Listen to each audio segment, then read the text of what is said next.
বহু প্রত্যাশিত জাতীয় সংসদ নির্বাচন, ত্রয়োদশ জাতীয় সংসদ নির্বাচন আগামীকাল অনুষ্ঠিত হতে যাচ্ছে। ফেনী জেলায় 3টি আসন, 267, পরশুরাম, ফুলগাজী, ছাগলনাইয়া। ফেনী 2 হচ্ছে ফেনী সদর 267 নম্বর আসন। জীবন অবাক না করলে কে করবে? 28% মিল্ক ফ্যাটের অবাক করার সাথে ফ্রেশ মিল্ক পাউডার। জীবন অবাক করুক প্রতিদিন।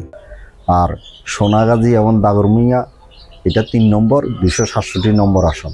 ইতিমধ্যে প্রার্থীরা তাদের প্রচারণা শেষ করেছেন।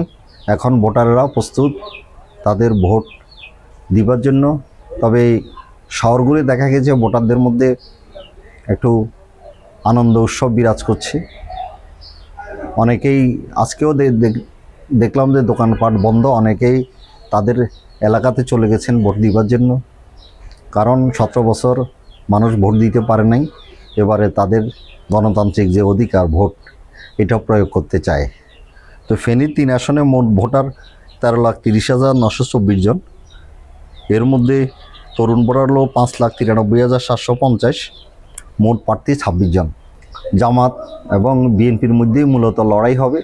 ফেনী 1 আসনটি ছিল খালেদা জিয়ার, তার মৃত্যুর পর সেখানে মুন্সি রফিকুল ইসলাম মঞ্জু বিএনপির প্রার্থী হিসাবে আছেন, আর কামাল উদ্দিন উনি জামাতের প্রার্থী। ফেনী 2 অধ্যাপক জালাল উদ্দিন বিপি এবং ইগল মার্কার মুজিবুর রহমান মঞ্জু। ফেনী 3 শিল্পপতি আব্দুল্লাহ আল মিন্টু। এবং ফেনী এই আসনগুলো আগেও বিএনপি দখলে ছিল, এবারও যারা বিএনপির লোক তারা বলছেন যে বিএনপি এখানে ওভারকাম করবে। তবে ফেনী 2 নম্বর সিটে জামাত অনেক আগ থেকেই কাজ করছিল। এখানে প্রায় তারা গত 18 মাস ধরে লিয়াকত সাহেব প্রার্থী হিসাবে, জামাতের প্রার্থী হিসাবে ঘরে ঘরে গিয়েছেন।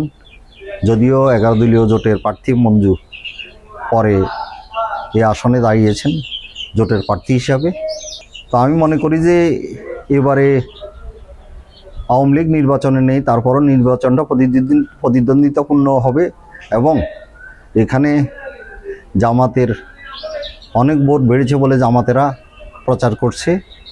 তাছাড়া তরুণদের মধ্যেও জামাতের অনেক সমর্থক রয়েছে এবং মহিলারাও জামাতে ভোট দিবেন বলে তারা প্রচার করছে। সেই হিসাবে বিএনপি তো মাছ পিপলের দল, তারা ও তাদের কোমর বেঁধে নেমেছে এই আসনগুলো যাতে হাতছাড়া না হয়।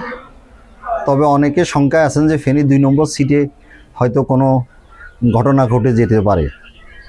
এখানে বিএনপির প্রত্যাবর্তন নাকি জামাতের প্রথম জয়, সেটা এখন দেখার বিষয়। তো এই সাধারণ মানুষের সাথে কথা বলে জানা গেছে যে তারা ভোট কেন্দ্রে যাবেন এবং তাদের ভোটাধিকার প্রয়োগ করবেন। ইতিমধ্যে ফেনীতে কোনো অপ্রীতিকর ঘটনা ঘটে নাই, ভোটের দিনও ঘটবে না বলে আমি মনে করি। এবং জনগণ স্বতঃস্ফূর্তভাবে তাদের যে গণতান্ত্রিক অধিকার সেটাও প্রয়োগ করবে, হার পক্ষে ভোট দিবে এবং এদেশকে একটি শান্তিপূর্ণ ও গণতান্ত্রিক রাষ্ট্র এবং গণতন্ত্রকে প্রতিষ্ঠিত করবে। ধন্যবাদ।